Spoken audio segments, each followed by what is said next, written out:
Girls and Sex receives mixed reviews. Many praise its readability and important insights into young women's sexuality, but some criticize its narrow focus on white, middle-class experiences. Readers appreciate Orenstein's frank discussion of topics like hookup culture, sexual assault, and inadequate sex education. However, some find her approach judgmental or outdated.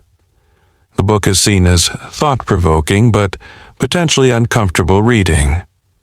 Many recommend it for parents and educators, though some suggest seeking more diverse perspectives. Overall, it's considered a valuable contribution to conversations about girls' sexual experiences and challenges. 1. The sexualization of girls starts early and permeates society. Early sexualization.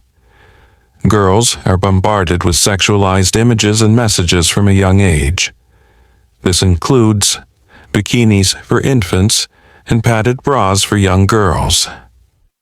Disney princesses with unrealistic body proportions. Hypersexualized pop culture icons and music lyrics.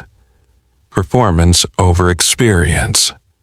This early exposure teaches girls that their value lies in their sexual appeal, rather than their own desires or experiences. As a result, girls learn to view themselves as objects for others' pleasure. Self-worth becomes tied to physical appearance and sexual desirability. The focus shifts to how they look during sexual experiences rather than how they feel. 2. Social media amplifies body image issues and self-objectification. Digital self-evaluation. Social media platforms create new arenas for girls to judge themselves and seek validation. This manifests in Orenstein, constant comparison to peers and celebrities, obsession with likes, comments, and followers. Pressure to present a perfect, sexualized image online. Selfie culture. The rise of selfies has led to increased focus on physical appearance, new beauty standards, for example, thigh gaps, bikini bridges, editing and filtering photos to meet unrealistic ideals. The digital world blurs the line between empowerment and objectification as girls struggle to distinguish between expressing themselves freely and conforming to societal expectations of sexiness. 3. Hookup culture dominates college campuses, often leaving girls unsatisfied. Casual encounters. Hookup culture has become the dominant form of sexual interaction on college campuses. Characteristics include emphasis on casual, often alcohol-fueled sexual encounters, lack of emotional connection or commitment, expectation of sexual activity without dating or relationships, female dissatisfaction. Many girls report feeling unfulfilled by hookup culture. Lower rates of orgasm and sexual satisfaction compared to men. Feelings of regret, shame, or being used. Pressure to conform to male-centric sexual scripts often influenced by pornography. This culture often prioritizes male pleasure and can leave girls feeling disconnected from their own desires and sexual agency. 4. Oral sex has become commonplace but often prioritizes male pleasure. Early introduction. Oral sex, particularly fellatio, has become increasingly common among teenagers.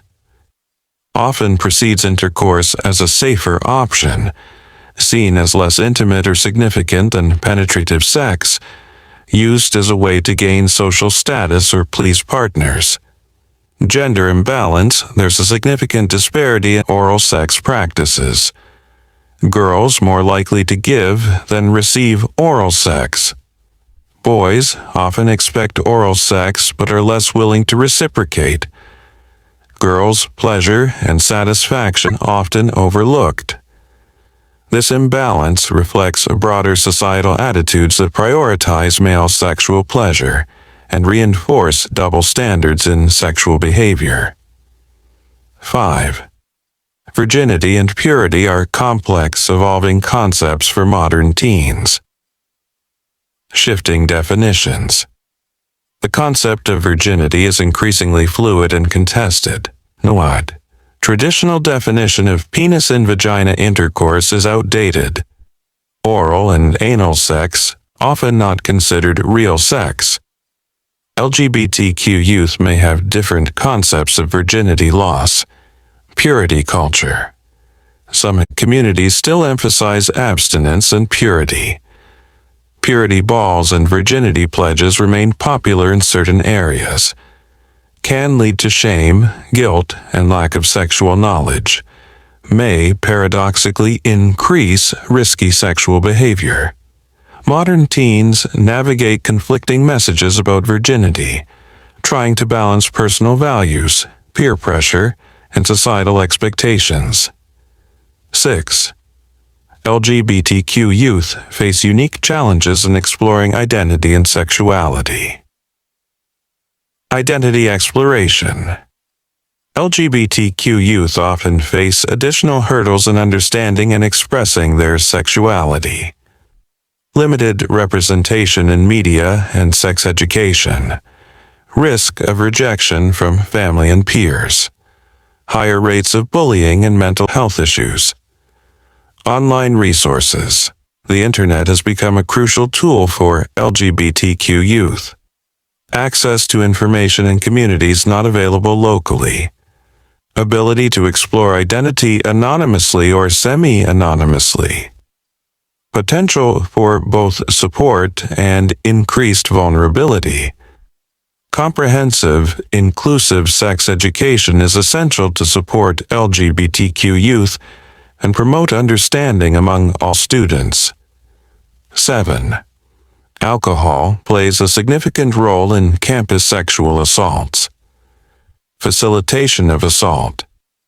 Alcohol is often used as a tool by perpetrators, lowers inhibitions and impairs judgment, makes it harder for victims to resist or seek help, can be used to justify or excuse assaultive behavior. Blurred lines of consent. Alcohol complicates issues of consent, difficulty in determining capacity to consent when intoxicated, societal attitudes that blame victims for drinking, legal and ethical debates about responsibility and culpability.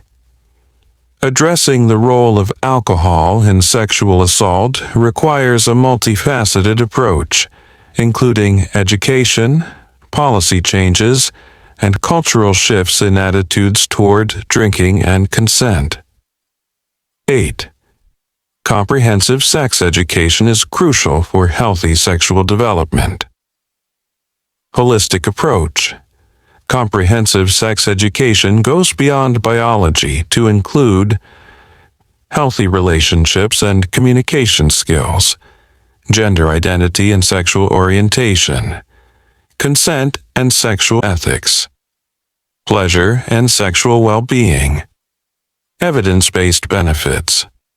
Research shows comprehensive sex education leads to delayed onset of sexual activity, increased use of contraception and protection against STIs, lower rates of unintended pregnancy and sexual assault, improved body image and sexual satisfaction.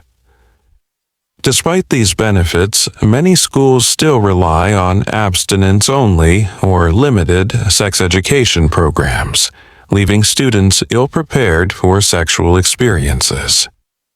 9. Parents struggle to discuss sex openly, leaving teens ill-informed.